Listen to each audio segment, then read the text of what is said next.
para mahasiswa selalu saya contohkan di level S1 kasusnya MNC itu tahu nggak? Waktu itu MNC itu TV yang sebelumnya apa MNC? TPI. TPI, Televisi Pendidikan Indonesia. Apa yang kita tahu dari TPI kesannya, eh, teman-teman? Kalau kita lihat TPI itu menengah ke atas atau menengah ke bawah? Menengah ke bawah, Bu. Ya, apa Mas Alfa tontonannya? Eh, Dangdut, iya, Bu. Terus apalagi? kadang kalau apa nggih? Nggih, tonton-tontonan gitu aja dulu, Bu. Ya, Ya, udah lupa ada sih, Bu, tapi kontes dangdut, ya. betul ada Unggulannya nggih. kan kontes dangdut ya. eh ada apa lagi? Sekarang sudah lupa pada nggak nonton TV, tapi sekarang dia masih ada kan? Apa lagi? Eh Ipin Upin ya kan? Sopo Jarwo ini Pak Muji yang suka. Sopo Jarwo itu TPI juga kan? Terus apa lagi? Eh India ada nggak? India, dia spesialisnya kan? Sampai ngomong ya Bu Juwanti, film India itu ngomong aku cinta kamu aja muter-muter pengen 5 likur kan banyak sekali gitu muter-muter gitu ya. Ya, Jadi yang ya aku ingat tuh Mak, itu bukan India. Itu apa tuh White Snake Legend itu. oh gitu ya Legend ya. ya. Hanya untuk mengingatkan bahwa TPI saat itu pada saat mengalami penurunan dia itu spesialisasinya kan menengah ke bawah ya. Iya. Tapi jangan lupa pada saat itu TPI itu juga punya tontonan F1. Mas Rizal ingat nggak? Saya nggak tahu. Kamu umur berapa pada saat itu? Apa masih SMA, SMP? Ya Mas Rizal. Eh, yang TPI itu masih ada Formula One. Dia ada tontonan-tontonan sifatnya dangdut yang menengah ke bawah ya. Tapi dia juga punya Formula One. F1 itu kira-kira konsumennya menengah atas atau menengah bawah, Mas? Menengah atas, Bu. Nah, Kalau F1 gitu. mhm, mhm. Nah, saat itu muncul pertanyaan pada saat ownernya TPI itu menunjuk manajemen baru. Tata ini kok TPI turun-turun gitu kan. Nah, kemudian si manajemen baru itu menyatakan, oke kita petakan, kita identifikasi mau menengah atas atau menengah bawah. Semua sepakat bahwa kita menengah ke bawah. Karena tontonannya apa tadi? KDI, dangdut, ya, sinetron yang azab-azab atau hikmah itu saya nggak tahu dan sebagainya. Nah, pada saat mau memformulasikan strategi next kita di pertemuan kesekian belajar itu ya, ramai sekali karena divisi F1 itu tidak ikhlas kan pada saat strategi diterapkan diputuskan untuk bahwa kita identifikasi menengah ke bawah, maka beberapa tontonan satu tontonan F1 yang tidak sesuai menengah ke bawah kan akan di-cut. Kira-kira kalau Mas Rizal divisinya divisi apa tadi? F1. Rasanya jengkel nggak dengan strategi yang baru yang diterapkan oleh manajer baru? Iya Mas Rizal. Mungkin kalau jengkel enggak ya, Bu. Ya kita nggak nonton lagi aja kan gitu ya, Bu ya. Bukan, Mas Rizal sebagai komponen TPI.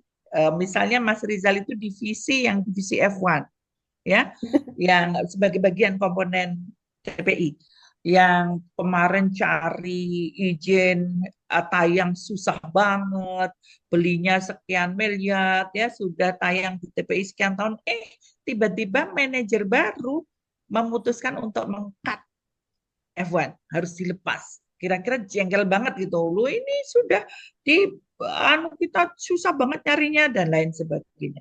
Nah, nanti makanya pada saat kita mempelajari gejolak yang dihadapi TPI contohnya pada saat itu penurunan, kemudian diterapkanlah strategi.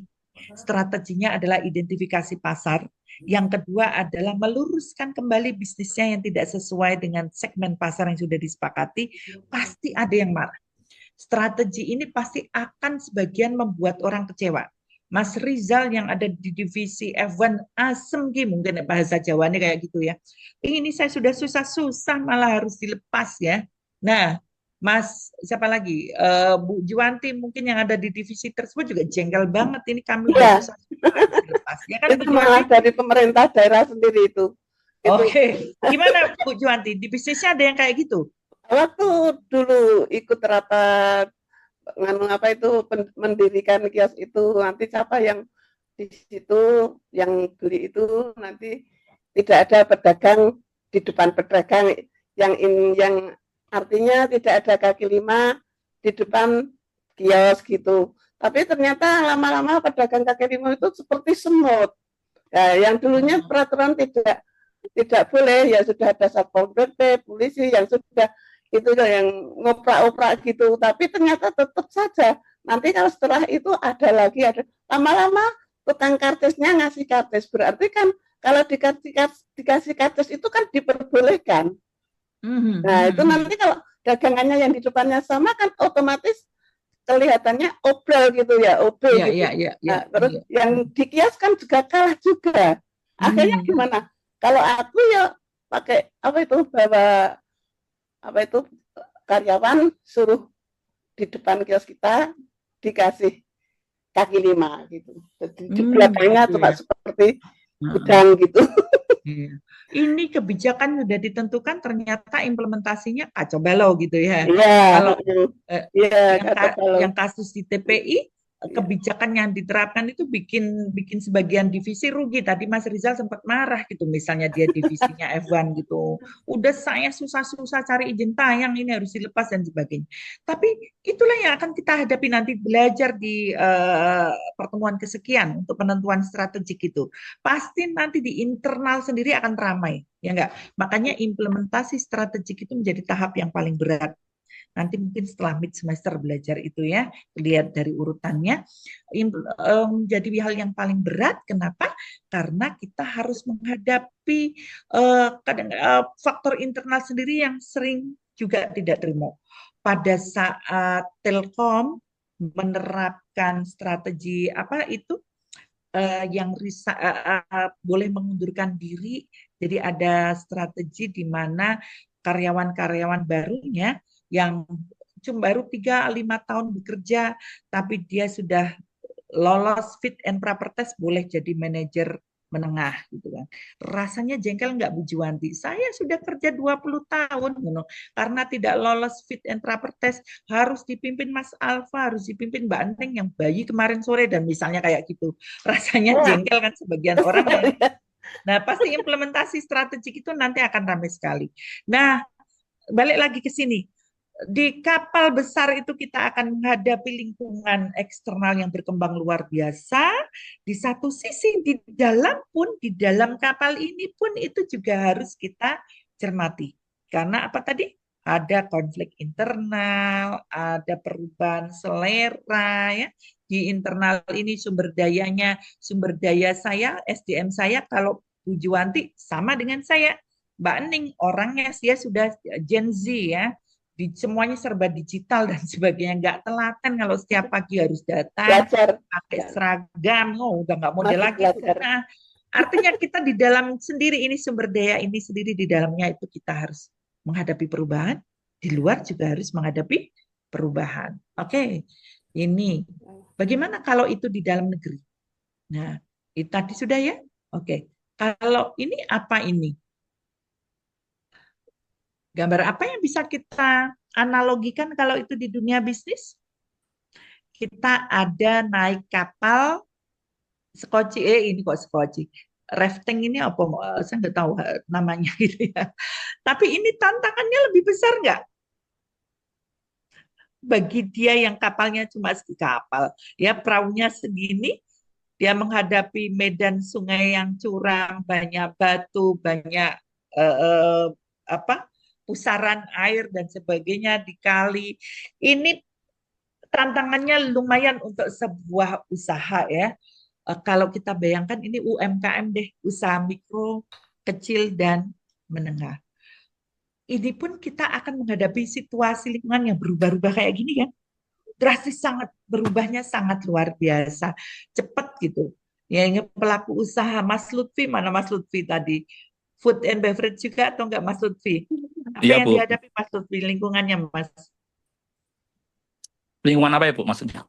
Lingkungan bisnismu? Tantangannya selama ini yang jadi batu-batu itu apa misalnya, Mas? Peraturan pemerintah kayak Bu Juwantik atau ada sesuatu? Kalau saya sih lebih banyak, karena saya banyak ini, Bu, banyak megang beberapa F&B itu, terus persoalannya yang paling krusial ya soal perpajakan sih, kalau saya yang Pajak. tak alami sampai sekarang ya. Karena saya dari satu resto itu bisa kena 2 pajak dalam 1 bulan. Belum lagi nanti setiap tahunnya itu saya juga harus membayar pajak PPh pribadi saya. Ini kan menurut saya sangat tidak berpihak pada para pelaku usaha yang notabene adalah UMKM. Benar, mereka masih menerapkan yang PPh-nya itu cuma 0,5% kayaknya 0,5 masih. ya. Iya, masih PPh-nya, tapi kan bagi yang awal saya baru buka warung itu 3 hari udah datangin pegawai pajak, udah datang dek bayar pajak, suruh bayar pajak. Pajak 2 kali Saat lipat. usaha kita nggak dibantu, tapi begitu Iya, paham. kita baru mau dapat sedikit mereka sudah minta lebih dahulu. Iya, Ini kan betul. Jengkel berat lagi sebenarnya besok kayak pagi gitu. lihat video flexingnya anggota DPR ya. Yang pakai Saya Rolex. kadang Sekarang Rolexnya kemana gitu ya. Sekian. saya kadang gede kayak gitu, Bu. Cuman ya dihadapin aja. Bagi saya Oke. itu bagian dari proses yang harus saya lewati. Mau sekuat apapun kalau ngelawan pemerintah juga nggak akan Iya. baik buat Betul. usaha. Oke. Dan itu ada di lingkungan ini ya kan Mas Lutfi kan? Apa, Bu? Ibaratnya ini ada di batunya, bukan di perawi ini kan, bukan di dalamnya, tapi yang di samping-samping ini ya, lingkungan Ya. eksternal kan, yang Ya, itu kalau saya ada. lebih ke sana. Kalau di perahu sendiri ya kecil-kecil lah, wajar lah ya, Bu ya. Kalau karyawan ada gini itu kan hal yang menurut saya masih dalam tahap, semua akan ngalamin kayak gitu kan. Oke. Apalagi sekarang generasi yang anak-anak yang kerja sekarang kan generasi Gen Z ya. Gen Z ini kan susah banget, Bu. Dimarahin sedikit nangis pulang keluar gitu susah. Zaman sekarang itu kayak gitu, Bu. Tantangan kita itu kan kayak gitu. Jadi Emang Mas Lutfi nggak Gen Z, Mas? saya milenial, Bu. Saya Oh, kelahiran milenial milenial. muda. Kalau Kubur ini milenial akut gitu ya. Saya milenial, Bu. Oke. Ya itu Ya, Pak. tantangan-tantangan Pajaknya yang apa Mas? Pajak 2 tadi Mas?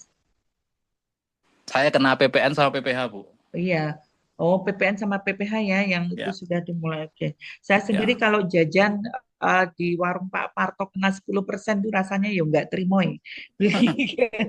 100.000 harus bayar 110 kan? Ya, habis Iya. 200 harus bayar 220 rasanya kok.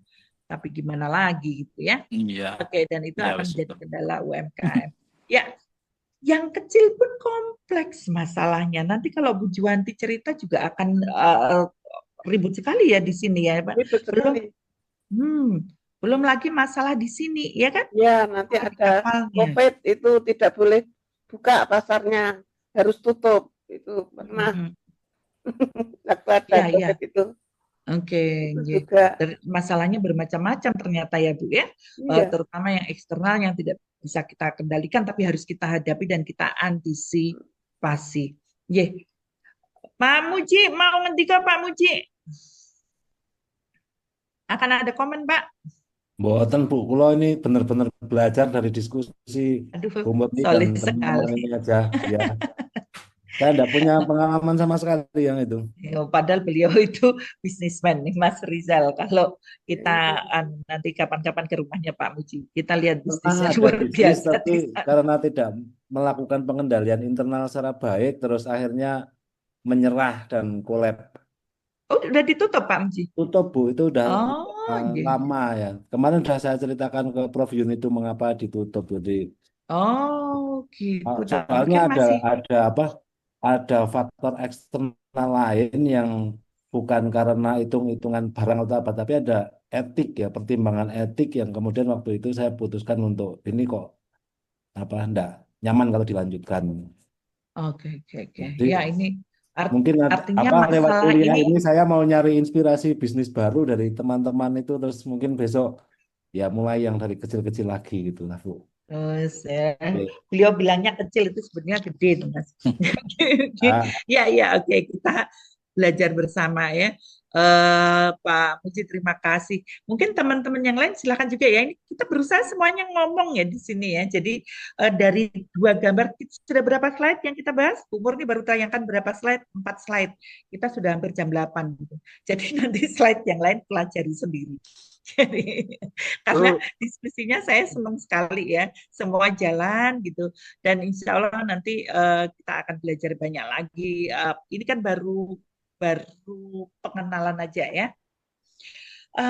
Banyak sekali kalau kita bicara UMKM, bahkan industri besar selevel plat merah Garuda aja, maskapai ini kan juga dia kena gelombang COVID kemarin. Bukan gelombang COVID sebenarnya. Kalau kita kenal dengan istilah FUCA ya, volatility, uncertainty dan sebagainya, itu tidak hanya karena COVID, bisa juga karena perubahan teknologi yang bikin gelombangnya terlalu gede tadi loh ya.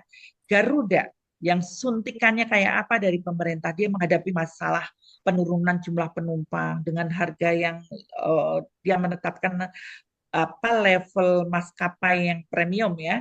Akhirnya ditinggal semua oleh penumpangnya, utangnya numpuk, PHK besar-besaran semuanya. Dan dia masih selamat karena plat merah gitu. Sehingga banyak suntikan dana.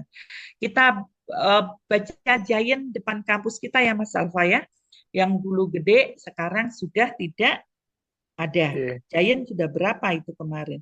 Ini kasus-kasus dalam negeri yang kita juga bisa bicara sebagai contoh tadi. Kapal yang besar tapi akhirnya tenggelam. Ya, hotel, restoran lokal ini yang tadi diceritakan Mas Rizal, Mas Lutfi, Mas Alfa ya. Bagaimana sektor pariwisata itu kemarin lumpuh karena COVID ya, sehingga banyak hotel yang tutup baik permanen maupun sementara, PHK massal dan semuanya. Nah, ini yang menjadi satu insight bagi kita bahwa di sektor hospitality itu memang perlu perencanaan ya, perlu strategi kontingensi yang bagus sehingga kita bisa menghadapi situasi-situasi yang tiba-tiba di luar kendali kita. Bioskop, 21 semuanya terpaksa dihentikan karena COVID ya, tidak boleh nonton lagi ada di dalam ruangan yang sama, dan itu menjadikan tantangan luar biasa, penurunan pendapatan ya, film-film lokal tertunda dan sebagainya. Kalau kita sekarang ada Netflix lumayan, pas awal-awal COVID kemarin kan hampir tidak ada yang hidup dari bisnis bioskop semuanya. Oke. Nah,